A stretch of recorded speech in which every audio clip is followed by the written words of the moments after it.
درجات کا نتیجہ یہ کہ آپ عبدیت کے وصف میں، بندگی کے وصف میں کامل ترین تھے. یہ اشارہ فرما دیا کہ انسان کی معراج یہ ہے کہ وہ اللہ کا بندہ بن جائے. اسرا بعبدہ لیلا، رات میں لے گئے. کہاں لے گئی؟ من المسجد الحرام الی المسجد الاقصی، مسجد حرام سے مسجد اقصی تک. المسجد الحرام جس کو فرمایا،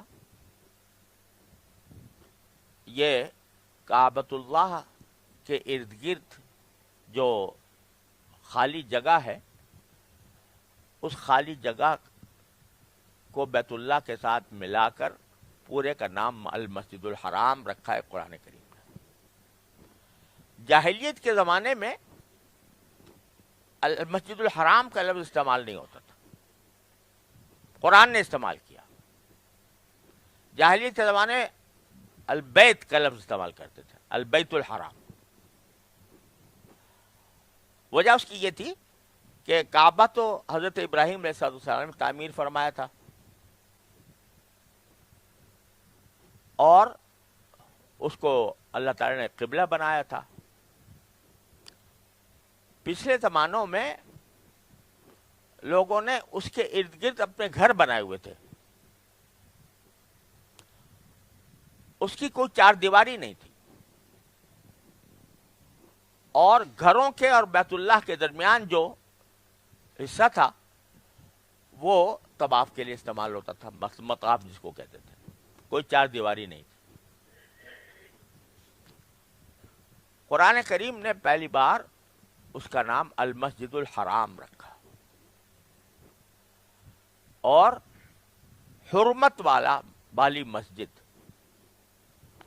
حرمت والی مسجد کا مطلب ہوتا ہے عربی زبان میں ایسی چیز جس میں کوئی اس جگہ کے نامناسب کوئی کام نہ کیا جائے، ایسی حرمت والی. نبی کریم صلی اللہ علیہ وسلم کے عہد مبارک میں بھی مسجد حرام کا کوئی چار دیواری نہیں تھی. چاروں طرف لوگوں کے گھر بنے ہوئے تھے، اور گھروں ہی سے وہ بعض اوقات حرم میں آ جاتے تھے، اپنے گھروں کے دروازے اس طرف کھولے ہوئے تھے. حضرت فاروق اعظم رضی اللہ تعالیٰ عنہ نے اپنے عہد خلافت میں چار دیواری بنوائی، اور اس کے نتیجے میں المسجد الحرام، اس پورے حصے کو جو اس چار دیواری میں ہے، اس کا نام المسجد الحرام ہو گیا. اور پھر اللہ تعالی لے گئے نبی کریم صلی اللہ علیہ وسلم کو المسجد الحرام سے. روایتوں میں کچھ اختلاف ہے. بعض روایتوں میں آتا ہے کہ آپ اس وقت حتیم میں تشریف فرما تھے جب آپ کو لے جایا گیا، اور بعض روایتوں میں آتا ہے کہ ام ہانی رضی اللہ تعالیٰ عنہ کے گھر میں تھے. دونوں میں کوئی تعارض اس لیے نہیں ہے کہ مسجد حرام قرآن کریم فرما رہا ہے، تو مسجد حرام کی چار دیواری تو کوئی تھی نہیں، تو اس میں آپ کسی جگہ سے آپ کو لے جایا گیا. اس جگہ کی تعین ہو سکتا ہے کہ حتیم ہو سکتا ہے کہ ام ہانی رضی اللہ تعالیٰ عنہ کا گھر ہو. حضرت ام ہانی حضور اقدس صلی اللہ علیہ وسلم کی چچزاد بہن تھیں، اور ان کا گھر اس جگہ واقع تھا جہاں کچھ عرصے پہلے تک طواف الوداع ہوا کرتا تھا، باب الوداع ہوا کرتا تھا. بہرحال وہاں سے اللہ تبارک و تعالی لے گئے کہاں؟ الی المسجد الاقصی، المسجد الاقصی تک. یہ لفظ بھی قرآن کریم میں پہلی بار استعمال فرمایا، المسجد الاقصی کا. جس وقت یہ واقعہ پیش آیا ہے، نبی کریم صلی اللہ علیہ وسلم کو مسجد حرام سے لے جایا گیا، اس وقت وہاں یعنی یروشلم میں کوئی جگہ المسجد الاقصی کے نام سے موجود نہیں تھی، بلکہ وہ جگہ اصل میں بعض روایات سے یہ بات معلوم ہوتی ہے اور بعض مفسرین نے اس کو زیادہ ترجیح دی ہے، اور مجھے بھی میرا رجحان بھی اس طرف ہے کہ مسجد اقصی کی تعمیر بھی حضرت ابراہیم علیہ السلام نے کی تھی، پہلی تعمیر۔ اور اس کی دلیل یہ ہے کہ حدیث میں آتا ہے کہ نبی کریم صلی اللہ علیہ وسلم سے پوچھا گیا کہ سب سے پہلی مسجد کون سی بنی؟ تو آپ نے فرمایا المسجد الحرام۔ پھر آپ سے پوچھا گیا اس کے بعد کون سی بنی؟ آپ نے فرمایا المسجد الاقصی۔ صحابی نے پوچھا کہ ان کے درمیان کتنا فاصلہ تھا، دونوں کی تعمیر کے درمیان؟ تو آپ نے فرمایا 40 سال۔ اب جیسا کہ مشہور ہے کہ یہ جو مسجد اقصی یا بیت المقدس ہے، اس کی تعمیر سب سے پہلے سلیمان علیہ السلام نے کی۔ اگر سلیمان علیہ السلام کو مانا جائے تو مسجد حرام کی تعمیر سے لے کر سلیمان علیہ السلام کی تعمیر تک تو ہزاروں سال ہیں، 40 سال نہیں بنتے۔ لہذا بہت سے مفسرین کا کہنا یہ ہے، اور اس کی تائید تورات سے بھی ہوتی ہے، موجودہ تورات سے، کہ حضرت ابراہیم علیہ السلام کی تھی 40 سال بعد اسی جگہ پر جہاں آج بیت المقدس قائم ہے۔ اور جو موجودہ بائبل کے اندر حضرت ابراہیم علیہ السلام کا واقعہ مذکور ہے، کتاب پیدائش، کتاب تکوین جس کو کہتے ہیں، اس کے اندر کہ ابراہیم علیہ السلام نے خیمہ لگایا کنعان کے ایک پہاڑ کے اوپر۔ کنعان نام ہے فلسطین کا، اس کے ایک پہاڑ کے اوپر آپ نے خیمہ لگایا اور قربان گاہ بنائی، نام وہاں لفظ لکھا قربان گاہ۔ اور قربان گاہ کہا جاتا تھا اس زمانے میں ہر اس جگہ کو جہاں پر کوئی عبادت کی جائے۔ تو بظاہر اس سے یہ معلوم ہوتا ہے کہ پہلی تعمیر جس طرح کعبے کی تعمیر حضرت ابراہیم علیہ السلام نے فرمائی، اسی طریقے سے حضرت ابراہیم نے بیت المقدس کی تعمیر بھی فرمائی۔ وہ اس زمانے میں فرمائی تھی، بعد میں ان کے جو اخلاف تھے وہ اس کو بطور عبادت گاہ کے بھی استعمال کرتے رہے، اور پھر وہ وہاں پر عیسائیوں کا غلبہ ہو گیا، عیسائیوں نے اس علامات تک مٹا دیں، اور یہاں تک کہ وہ جگہ گمنام ہو گئی۔ اور البتہ اس جگہ کو ایلیا کہا جاتا تھا، اور بیت ایل کے نام سے اس کو پکارا جاتا تھا۔ ایلیا ایک پیغمبر کا نام تھا، ان کے نام پر وہ جگہ بیت ایلیا کہلاتی تھی۔ جب رسول کریم صلی اللہ علیہ وسلم مبعوث ہوئے اس وقت اس کا نام مسجد اقصی نہیں تھا، بلکہ اس کا نام بیت ایل تھا۔ بعد میں ایسا ہوا جب حضرت فاروق اعظم رضی اللہ تعالیٰ عنہ نے بیت المقدس کو فتح کیا صلح کے ذریعے، تو اس وقت وہاں کے عیسائیوں کا اس پر تسلط تھا۔ عیسائیوں سے کہا کہ مجھے وہ جگہ دکھاؤ جو حضرت داؤد علیہ السلام کی عبادت گاہ تھی۔ تو وہ ایک جگہ لے گئے، وہاں پر بہت ایک خستہ حالت میں کچرا پڑا ہوا تھا۔ اس کچرے کو ہٹا کر جب آگے حضرت فاروق اعظم پہنچے تو آپ نے فرمایا کہ ہاں یہ ہے وہ محراب داؤد علیہ السلام کی جس کے اوپر سلیمان علیہ السلام نے ہیکل تعمیر کیا تھا۔ خلاصہ یہ میں کہنے کا مقصد یہ ہے کہ المسجد الاقصی جو ہے، یہ لفظ سب سے پہلے قرآن کریم نے استعمال کیا اس کے لیے۔ جس وقت یہ واقعہ پیش آیا معراج کا، اس وقت اس جگہ کوئی عبادت گاہ المسجد الاقصی کے نام سے نہیں تھی، لیکن قرآن نے اس کا نام دیا المسجد الاقصی کا۔ اور اس میں ایک لطیف بات یہ ہے کہ اقصی کے معنی ہے بہت دور، اس میں تبدیل کا صیغہ ہے، وہ جگہ جو بہت دور ہو۔ تو المسجد الاقصی کے معنی ہوئے وہ مسجد جو بہت دور ہے،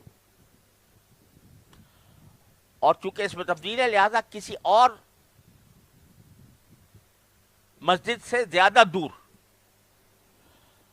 تو قرآن نے جو انعام دیا دور کا، اس سے پتہ چلتا ہے کہ ایک مسجد ایسی بھی ہے جو اقصا نہیں ہے، قصی ہے،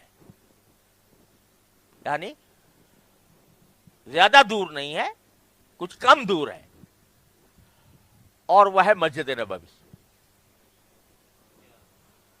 تو اقصا کے اقصا اس کو قرار دیا گیا اور مسجد نبوی کو قصی قرار دیا گیا. تو 3 مساجد کا ذکر آیا، مسجد حرام سے مسجد اقصا تک، اور مسجد اقصا سے اشارہ ہے ایک اور مسجد کی طرف جو اقصا کی طرح دور نہیں ہے لیکن ہے مسجد حرام سے کچھ فاصلے پر، وہ مسجد نبوی. تو اس ترتیب سے آپ ذرا دیکھیں کہ نبی کریم سرورت عالم صلی اللہ علیہ وسلم کو مسجد حرام سے مسجد اقصا لے جایا گیا. کیا مقصد تھا اس کا کہ مسجد اقصا لے کر جائیں؟ مقصد یہ تھا کہ اللہ تبارک و تعالی نے مسجد اقصا جس کا نام رکھا، وہ جگہ وہ تھی جہاں پر انبیاء کرام علیہ السلام کی بارش ہوئی تھی، جہاں انبیاء کرام بے شمار تعداد میں وہاں پر مبعوث ہوئے تھے، اور اللہ تعالیٰ نے اپنی برکتیں اس کے اوپر نازل فرمائی تھی. تو سرکار دو عالم صلی اللہ علیہ وسلم کو مسجد حرام سے مسجد اقصا لے جا کر آپ کا رشتہ ان کے ساتھ جوڑ دیا گیا، ان انبیاء کرام کے ساتھ کہ جو حضرت ابراہیم کی نسل سے وہاں پر عبادت گاہ کے طور پر عبادت کرتے چلے آئے تھے. ان کا دین اور آپ کی شریعت یہاں مسجد اقصا تک پہنچے گی، بیت المقدس تک پہنچے گی، اور پھر بیت المقدس سے پھر لوٹ کر مسجد حرام تک آئے گی. جیسے کہ پہلے لوٹ کر آئی تھی، اس طرح باپ آپس میں لوٹ کر آئے گی، اس طرح بھی اشارہ ہے. تو اللہ تبارک و تعالیٰ نے یہ صبر، اب دیکھیں نا معراج کا جو واقعہ ہے اس میں بعد میں تو سرکار دو عالم صلی اللہ علیہ وسلم کو پورے سارے آسمانوں کا اور ملائے اعلیٰ کا پورا سفر کرایا گیا، لیکن اس کا آغاز اس طرح ہوا، مسجد حرام سے سیدھا اللہ تعالیٰ آسمان پر لے جاتے اور آسمانوں سے گزار کر ملائے اعلیٰ تک پہنچا دیتے. لیکن پہلے آپ مسجد حرام سے مسجد اقصا تک لے گئے اور پھر وہاں سے سفر آسمانوں کا شروع فرمایا. اس میں بظاہر حکمت یہ تھی کہ سرکار دو عالم صلی اللہ علیہ وسلم کے اور جوڑنے کے بعد پھر آپ کو آسمانوں کی اور ملائے اعلیٰ کی سیر کرائی جائے.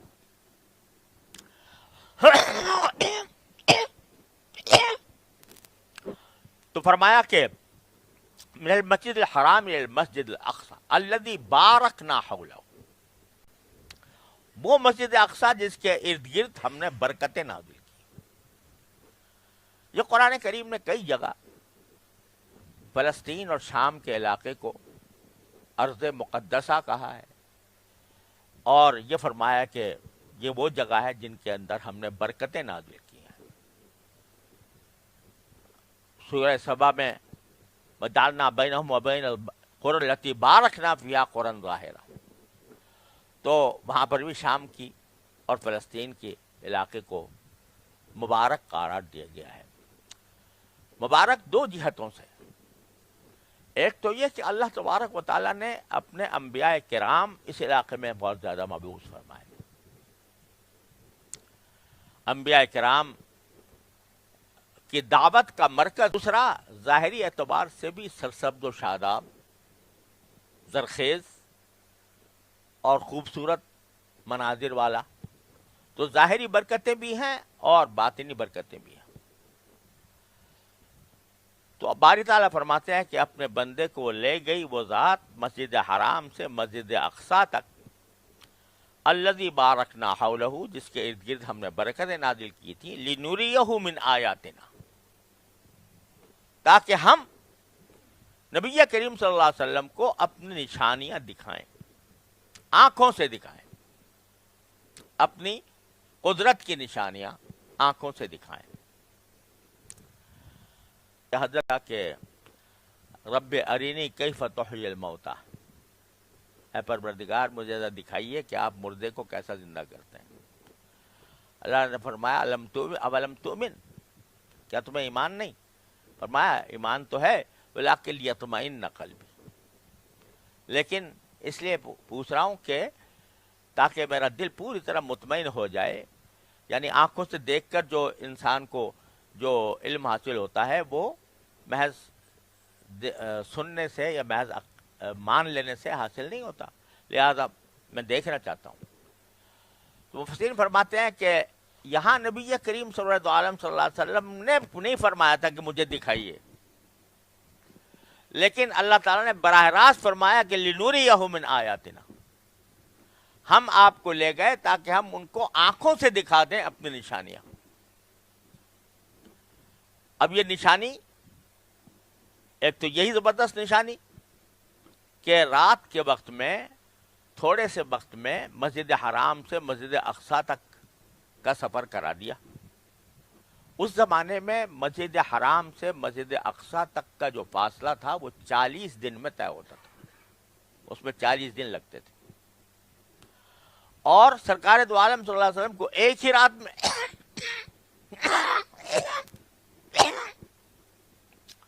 بلکہ رات کے کچھ حصے میں پورا سفر کرا دیا اللہ تبارک و تعالی نے۔ تو یہ نشانی دکھا دی کہ اللہ تبارک و تعالی کے قبضہ قدرت میں کیا کچھ ہے۔ یہ بات تو جب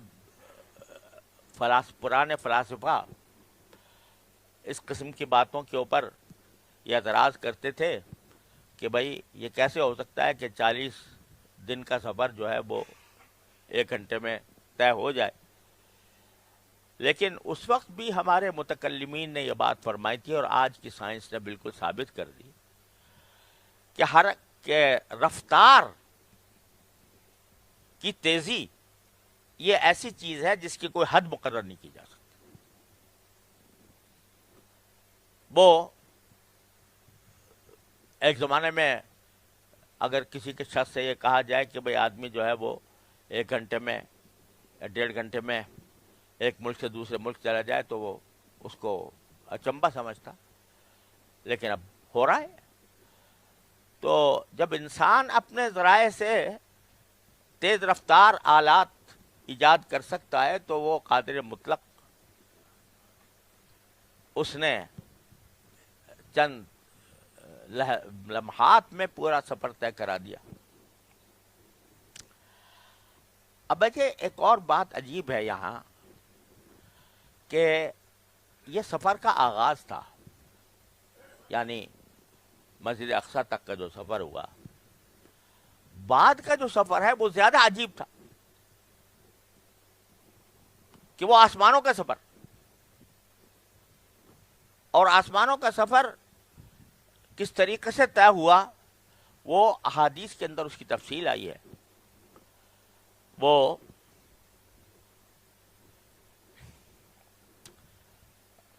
ایک روایت نہیں، تقریباً 25 صحابہ کرام نے معراج کی حدیثیں روایت کی ہیں جس میں معراج کا واقعہ بیان فرمایا گیا ہے۔ اب ان ساری روایات کا احاطہ تو انسان کے لیے مشکل ہے، لیکن میرے والد ماجد قدس اللہ تعالیٰ سرہ نے اس کا خلاصہ معارف القرآن کے اندر نقل فرمایا ہے، وہ میں آپ کو پڑھ کے سناتا ہوں، جس سے تھوڑا سا اندازہ ہوگا کہ وہ سفر معراج کا کہاں سے کہاں تک ہوا اور کس طرح ہوا۔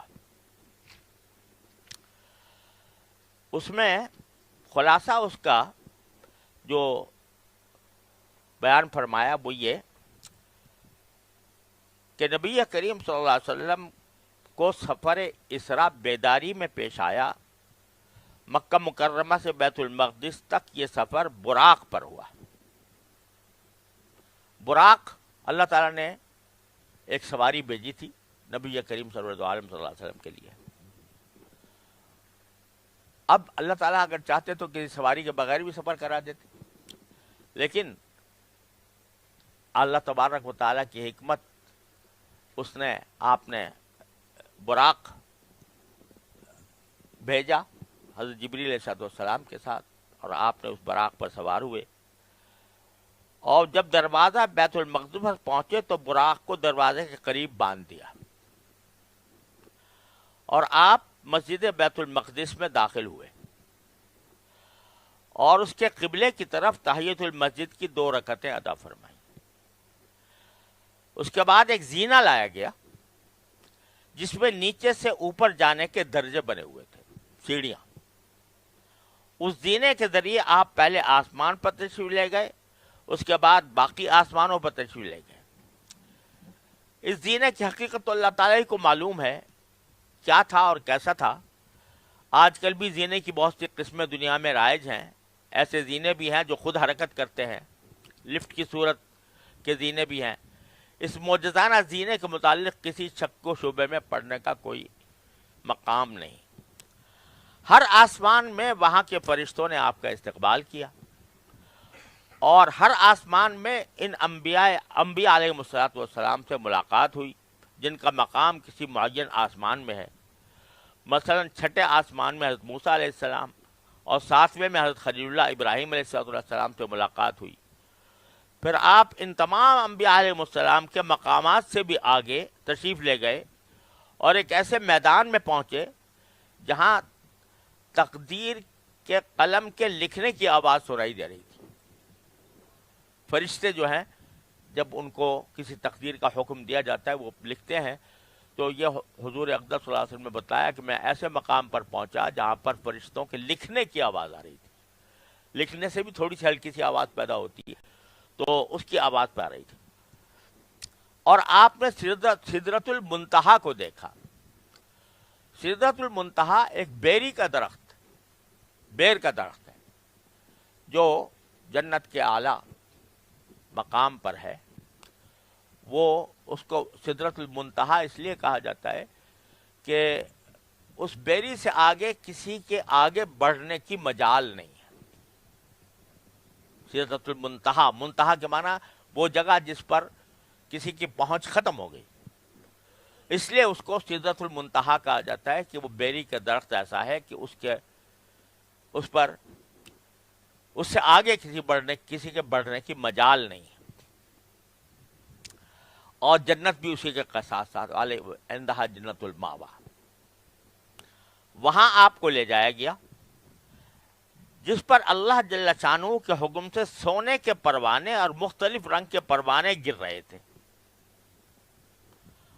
اور جس کو اللہ کے فرشتوں نے گھیرا ہوا تھا۔ یہ بیان فرمایا آپ نے کہ میں نے اس پر یہ دیکھا، اس بیر کے درخت کے اوپر، کہ جیسے قمقمے ہوتے ہیں یا چمکنے والی اشیاء ہوتی ہیں، اس طریقے سے چمکنے والے پر اس کے اوپر پروانے نظر آ رہے تھے۔ تو وہ در حقیقت فرشتے تھے جو سرکار دو عالم صلی اللہ علیہ وسلم کا دیدار کرنے کے لیے جمع ہوئے تھے۔ تو وہاں وہ رنگ برنگ کے پروانے گر رہے تھے جس کو اللہ کے فرشتوں نے گھیرا ہوا تھا۔ اسی طرح اسی جگہ حضرت جبریل امین کو حضرت صلی اللہ علیہ وسلم نے ان کی اصلی شکل میں دیکھا، جن کے 600 بازو تھے۔ حضرت جبریل علیہ السلام کے 600 بازو تھے، اور وہیں پر ایک رف رف سبز رنگ کا دیکھا جس نے افق کو گھیرا ہوا تھا۔ رف رف یہ ایک قسم کا کپڑا سمجھیے، اور وہ کپڑا ایسا کہ جو ہوا میں بغیر کسی سہارے کے اڑتا ہے۔ اور یہ حضرت سلیمان علیہ السلام کو بھی عطا ہوا تھا کہ سفر کرنے کے لیے ان کو رف رف عطا کیا گیا تھا جس پر وہ سفر فرماتے تھے، اور اہل جنت کے لیے بھی یہ رف رف ایک سواری کے طور پر اہل جنت کو عطا ہوگا کہ جس کے ذریعے وہ ایک جگہ سے دوسری جگہ منتقل ہو سکیں گے۔ اور رف رف سبز ہر رنگ کی پالکی، اور آپ نے بیت المعمور کو بھی دیکھا۔ بیت المعمور جس طرح زمین کے اوپر اللہ تعالیٰ نے بیت اللہ بنایا، کعبہ بنایا، اسی کے بالمقابل اوپر ایک گھر ہے جس کو البیت المعمور کہا گیا ہے۔ قرآن کریم نے اس کا نام البیت المعمور کہا ہے۔ وہ فرشتوں کی عبادت گاہ ہے۔ جس طرح کعبے کا ہم طواف کرتے ہیں، اسی طرح وہ البیت المعمور جو اوپر ہے، فرشتے اس کا طواف کرتے ہیں، جس کے پاس، یعنی اس بیت المعمور کے پاس بانی کعبہ حضرت ابراہیم علیہ السلام دیوار سے کمر لگائے بیٹھے ہوئے تھے۔ اس بیت المعمور میں روزانہ 70,000 فرشتے داخل ہوتے ہیں، جن کی باری دوبارہ داخل ہونے کی قیامت تک نہیں آتی۔ ایک مرتبہ جو 70,000 داخل ہو گئے، قیامت تک پھر وہ دوبارہ نہیں آتے۔ اتنے فرشتے اللہ تعالیٰ نے پیدا فرمائے ہوئے ہیں۔ اور حضرت صلی اللہ علیہ وسلم نے وہاں جنت اور دوزخ کا بچشم خود معائنہ فرمایا۔ اس وقت آپ کی امت پر اول 50 نمازوں کے فرض ہونے کا حکم ملا، پھر تخفیف کر کے 5 کر دی گئیں۔ اس سے تمام عبادات میں نماز کی خاص اہمیت اور فضیلت معلوم ہوتی ہے۔ اس کے بعد آپ واپس بیت المقدس میں اترے، اور جن انبیاء علیہ السلام کے ساتھ مختلف آسمانوں میں ملاقات ہوئی تھی، وہ بھی آپ کے ساتھ اترے۔ گویا آپ کو رخصت کرنے کے لیے بیت المقدس تک ساتھ آئے۔ اس وقت آپ نے نماز کا وقت ہو جانے پر سب انبیاء علیہ السلام کے ساتھ نماز ادا فرمائی۔ یہ بھی احتمال ہے کہ یہ نماز اسی دن صبح کی نماز ہو۔ ابن کثیر فرماتے ہیں کہ یہ امامت انبیاء کا واقعہ بعض حضرات کے نزدیک آسمان پر جانے سے پہلے پیش آیا، لیکن ظاہر یہ ہے کہ واقعہ واپسی کے بعد ہوا، کیونکہ آسمانوں پر انبیاء علیہ السلام سے ملاقات کے واقعے میں یہ منقول ہے کہ سب انبیاء سے جبریل امین نے آپ کا تعارف کرایا۔ جب حضرت جبریل ساتھ تھے تو جس نبی کے پاس بھی جانا ہوا تو حضرت جبریل امین نے بتایا کہ محمد رسول اللہ صلی اللہ علیہ وسلم صالح کہہ کر استقبال کیا، اور حضرت ابراہیم علیہ السلام نے مرحبا بالنبی الصالح والابن الصالح کہہ کر، کہ میں مرحبا کہتا ہوں صالح بندے پر اور صالح بیٹے پر، چونکہ حضرت ابراہیم علیہ السلام کے بیٹے تھے آپ، تو وہاں تعارف کرایا۔ اس وقت معلوم ہوا کہ پہلے ملاقات نہیں ہوئی تھی، لہذا یہی بات زیادہ صحیح ہے کہ واپس آنے کے بعد پھر آپ کے ساتھ سارے انبیاء کرام تشریف لائے، اور پھر آپ نے ان کی امامت فرمائی۔ جب تو تمام انبیاء علیہ السلام آپ کے ساتھ مشایعت کے لیے بیت المقدس تک آئے، رخصت کرنے کے لیے، اور آپ کو جبریل امین کے اشارے سے سب کا امام بنا کر آپ کی سیادت اور سب پر فضیلت کا عملی ثبوت دیا گیا۔ اس کے بعد آپ بیت المقدس سے رخصت ہوئے اور براق پر سوار ہو کر اندھیرے وقت میں مکہ معظمہ پہنچ گئے۔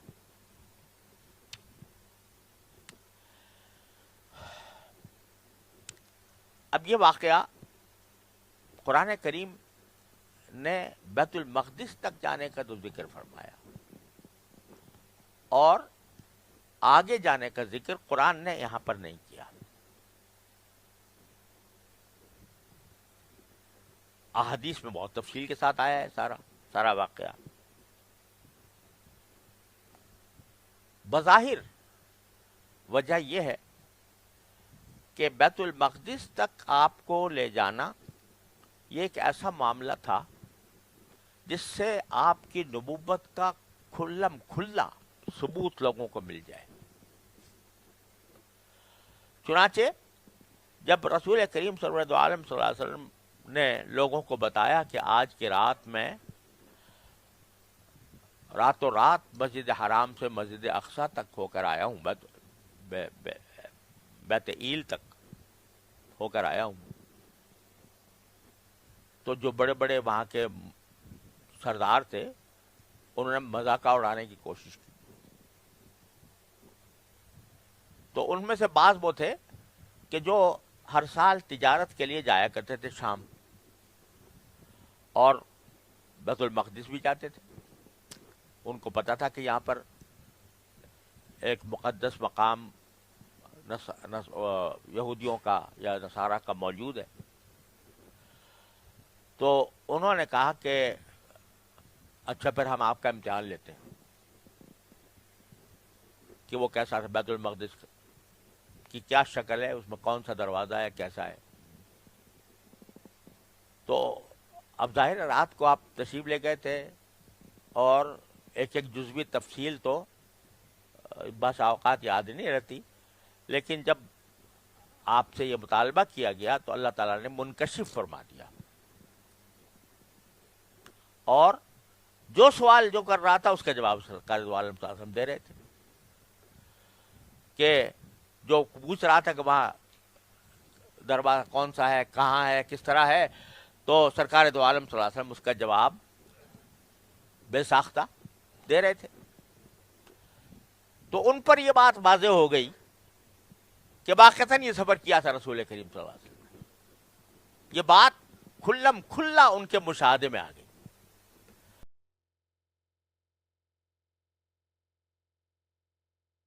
جو مسجد حرام سے مسجد اقصی تک ہوا، اوپر کی کا جو سفر ہے اس کے بارے میں کوئی پوچھ اس کو کیا پتا اوپر کیا ہوتا ہے کیا نہیں ہوتا، تو وہ کیسے پوچھتے کہ علامتیں بتاؤ، ان کے پاس تو خود علم تھا اس کا. لہذا حضور اقدس صلی اللہ علیہ وسلم کی رسالت کے ثبوت کے لیے جو سب سے بڑی چیز تھی وہ بیت المقدس تک کا سفر تھا. اس لیے اس کا قرآن کریم ذکر کیا، سبحان الذی اسریٰ بعبدہ لیلا من المسجد الحرام الی المسجد الاقصی. اوپر کا جو سفر تھا وہ تو کسی کے تصور سے ہی باہر، اس کے بارے میں اگر کوئی پوچھنا چاہے اور اس کی تصدیق کرنا چاہے تو کوئی راستہ ہی نہیں اس کے تصدیق کرنے کا، سوائے اس کے کہ نبی کریم صلی اللہ علیہ وسلم کو اللہ کا سچا پیغمبر سمجھے تب تصدیق کرے گا، ویسے نہیں کر سکتا. یہاں امتحان کیا جا سکتا تھا، امتحان کیا گیا، آپ نے اس کا صحیح جواب دے دیا.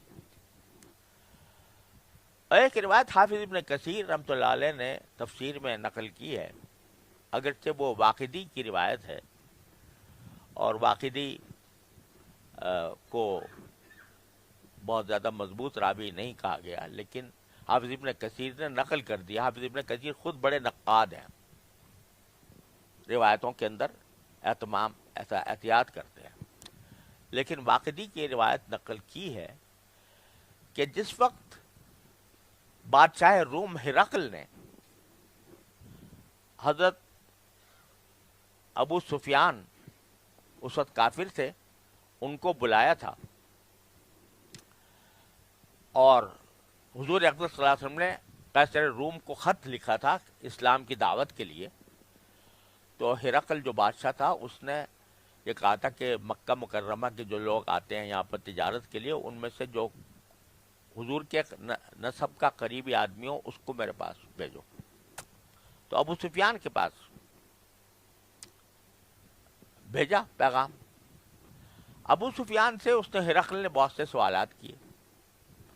ابو سفیان یہ کہتے ہیں کہ اس وقت میں کافر تھا، اور میں یہ چاہتا تھا کہ کوئی ایسا جواب دوں کہ جس سے ان کا ہرقل کا ذہن حضور کی حقانیت سے ہٹ جائے. مگر مشکل یہ جو سوال کرتا تھا اس کا جواب مجھے ایسے دینا پڑتا تھا جو صحیح تھا. لیکن ایسا خیال آیا مجھے کہ ان کے سامنے ایک ایسا واقعہ بیان کروں کہ جس سے یہ خود سمجھ جائیں کہ یہ معاذ اللہ رسول کریم صلی اللہ علیہ وسلم معاذ اللہ جھوٹے ہیں. تو ابو سفیان نے یہ کہا کہ میں ان کا ایک معاملہ آپ سے بیان کرتا ہوں جس کے متعلق آپ خود معلوم کر لیں گے کہ وہ جھوٹ ہے. ہرقل نے پوچھا وہ کیا واقعہ ہے؟ ابو سفیان نے کہا یہ مدعی نبوت یہ کہتے ہیں کہ وہ ایک رات میں مکہ مکرمہ سے نکلے اور آپ کی اس مسجد بیت المقدس میں پہنچے رات میں، اور پھر اسی رات میں صبح سے پہلے مکہ مکرمہ ہمارے پاس پہنچ گئے. یہ ابو سفیان نے یہ بات ہرقل سے بادشاہ سے کہی کہ دیکھو کیسی ایسی بات کہہ رہے ہیں جو عقل میں آنے والی نہیں ہے. تو وہاں بیت المقدس کا ایلیا اس کا نام تھا، ایلیا کا سب سے بڑا عالم اس وقت شاہ روم ہرقل کے سرانے پر قریب کھڑا ہوا تھا. اس نے بیان کیا کہ میں اس رات سے واقف ہوں. شاہ روم اس کی طرف متوجہ ہوا اور پوچھا کہ آپ کو اس کا علم کیسے اور کیوں کر ہوا؟ اس نے عرض کیا کہ میری عادت تھی کہ میں رات کو اس وقت تک سوتا نہیں تھا جب تک بیت المقدس کے تمام دروازے بند نہ کر دوں. اس رات میں نے حسب عادت تمام دروازے بند کر دیے، مگر ایک دروازہ مجھ سے بند نہ ہو سکا. تو میں نے اپنے عملے کے لوگوں کو بلایا، انہوں نے مل کر کوشش کی مگر وہ ان سے بھی بند نہ ہو سکا. دروازے کے کواڑ اپنی جگہ سے حرکت نہ کر سکے. ایسا معلوم ہوتا تھا جیسے ہم کسی پہاڑ کو ہلا رہے ہیں. میں نے عاجز ہو کر کاریگروں کو بلوایا. انہوں نے دیکھ کر کہا کہ ان کواڑوں کے اوپر دروازے کی عمارت کا بوجھ پڑ گیا ہے، اب صبح سے پہلے اس کے بند ہونے کی کوئی تدبیر نہیں. صبح کو ہم دیکھیں گے کہ کس طرح کیا کیا جائے. میں مجبور ہو کر لوٹ آیا اور دونوں کواڑ اس دروازے کے کھلے رہے. صبح ہوتے ہی میں پھر اس دروازے پر پہنچا تو میں نے دیکھا کہ دروازے مسجد کے پاس ایک پتھر کی چٹان میں روزن ہے اور ایسا محسوس ہوتا ہے کہ یہاں کوئی جانور باندھا گیا ہے. اس وقت میں نے اپنے ساتھیوں سے کہا تھا کہ آج اس دروازے کو اللہ تعالیٰ نے شاید اس لیے بند ہونے سے روکا کہ کوئی نبی یہاں آنے والے تھے. اور پھر بیان کیا کہ اس رات آپ نے ہماری مسجد میں نماز بھی پڑھی. یہ روایت بھی ابن کثیر نے بیان کی ہے واقعی کے حوالے سے، واللہ عالم. لیکن بہرحال یہ جو سفر تھا یہ ایسا تھا جس کی تصدیق کرنے کے راستے بے شمار موجود تھے، اور تصدیق لوگوں نے کی اور لوگوں نے تصدیق کر کے سرکار دو عالم صلی اللہ علیہ وسلم کی نبوت کا پکا ثبوت پیش کر دیا. عالم بالا کا جو سفر تھا اس کے بارے میں کوئی ثبوت پیش کرنا یا کسی کے سامنے اس وقت تک بیان کرنا کہ جس سے کوئی امتحان کر سکے یہ ممکن نہیں تھا اللہ علیہ وسلم کی رسالت کا. پھر آگے فرمایا کہ انہ هو السمیع البصیر. یہاں انہ بے شک وہ خوب سننے والا، خوب جاننے والا ہے، خوب دیکھنے والا ہے. بعض مفسرین نے یہاں یہ ضمیر لوٹائی ہے حضرت نبی کریم صلی اللہ علیہ وسلم کی طرف کہ ہم نے یہ سفر اس لیے کرایا تاکہ آپ خوب اچھی طرح سن لیں اور خوب اچھی طرح دیکھ لیں حقیقت حال کو، پھر لوگوں کو جا کے بتائیں کہ دیکھو کہ یہ ہوا تھا. لیکن زیادہ تر مفسرین نے کہا کہ یہ صفت ہے اللہ تعالیٰ کی کہ اللہ تعالیٰ خوب سننے والا، خوب دیکھنے والا، لیکن یہاں مراد ہے خوب سنانے والا اور خوب دکھانے والا.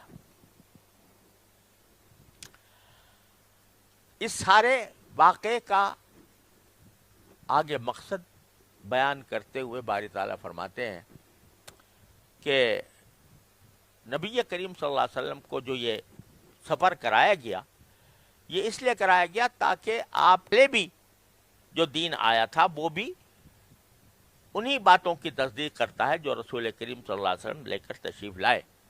تو فرمایا وآتینaa موسیٰ الکتاب، ہم نے موسیٰ کو کتاب دی تھی، وجعلناہ ھدی لبنی اسرائیل، اور اس کو ہدایت بنایا تھا بنو اسرائیل کے لیے. کس بات کی ہدایت؟ اللہ تتخذوا من دونی وکیلا، کہ تم میرے سوا کسی اور کو اپنا کارساز نہ بنانا.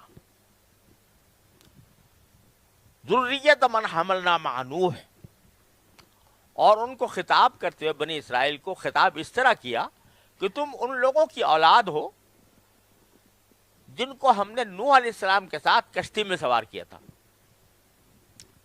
نوح علیہ السلام کو یہ اہل عرب بھی مانتے تھے. نوح علیہ السلام کے طوفان کا واقعہ اہل عرب کو بھی معلوم تھا اور اہل عرب اس کو جانتے تھے، اور اہل کتاب تو بے شک تو خود کتاب ان کی تورات کے اندر موجود تھا. تو یہاں اس حوالے سے خطاب فرمایا بنی اسرائیل کو کہ تم ان لوگوں کی اولاد ہو جن کو ہم نے نوح علیہ السلام کے ساتھ کشتی میں سوار کیا تھا طوفان سے بچانے کے لیے. تو تمہیں اللہ تبارک و تعالیٰ نے یہ تم پر نعمت نازل فرمائی کہ جب ساری دنیا میں طوفان آیا ہوا تھا اور لوگ طوفان میں غرق ہو رہے تھے، اس وقت ہم نے تم کو اور تمہارے آباء و اجداد کو اس کشتی میں سوار کر کے اس طوفان سے بچایا تھا. جتنے بنی اسرائیل تھے وہ سب حضرت نوح علیہ السلام کے بیٹے سام کے اولاد تھے، اور سام شریک تھے اس کشتی کے اندر جس میں حضرت نوح علیہ السلام تھے. تو یہاں بنی اسرائیل کو یہ حوالہ دیا جا رہا ہے کہ تم ان لوگوں کی اولاد ہو جن کو اللہ تبارک و تعالی نے اس خاص نعمت سے نوازا تھا کہ ساری دنیا طوفان میں غرق ہو رہی تھی، تمہیں بچانے کے لیے نوح علیہ السلام کے ساتھ کشتی میں سوار کر دیا تھا. اور اس نعمت کا شکریہ تمہیں یہ ادا کرنا چاہیے کہ اللہ تتخذوا من دونی وکیلا، میرے سوا کسی اور کو اپنا کارساز نہ بناؤ. تم نے اپنی طرف سے غلط عقیدے گھڑ لیے، تم میں بہت سے لوگ بت پرست پیدا ہو گئے، اور تم میں بہت سے لوگ جو ہیں کسی نبی کو اپنا خدا ماننے لگے.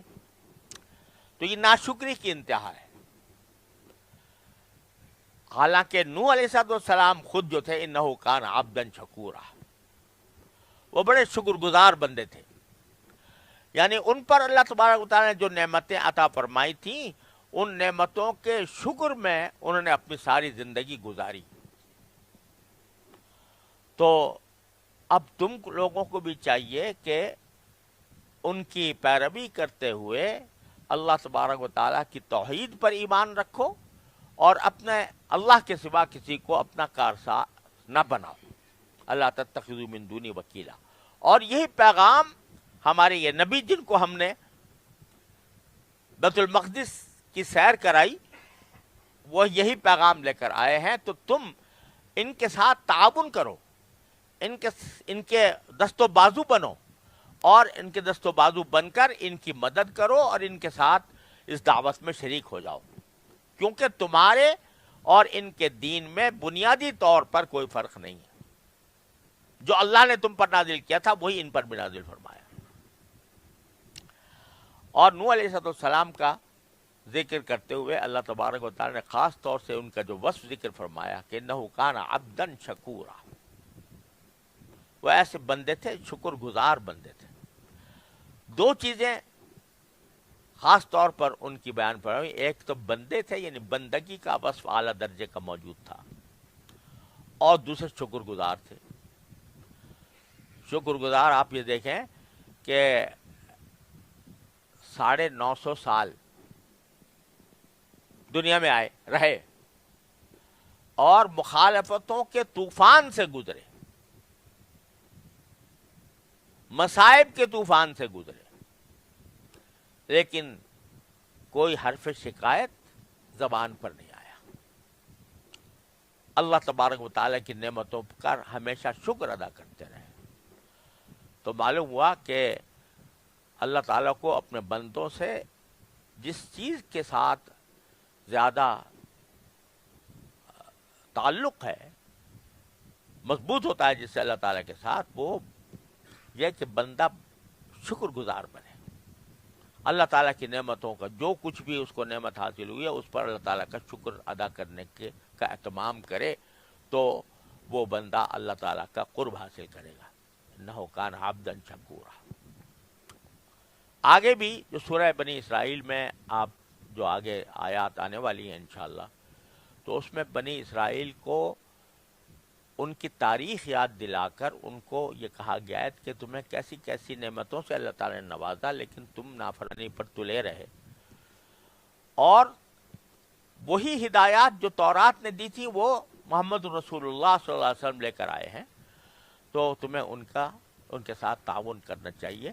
آگے مضامین اسی موضوع پر آنے والے ہیں. وصلی اللہ تعالی علی خیر خلقہ سیدنا محمد.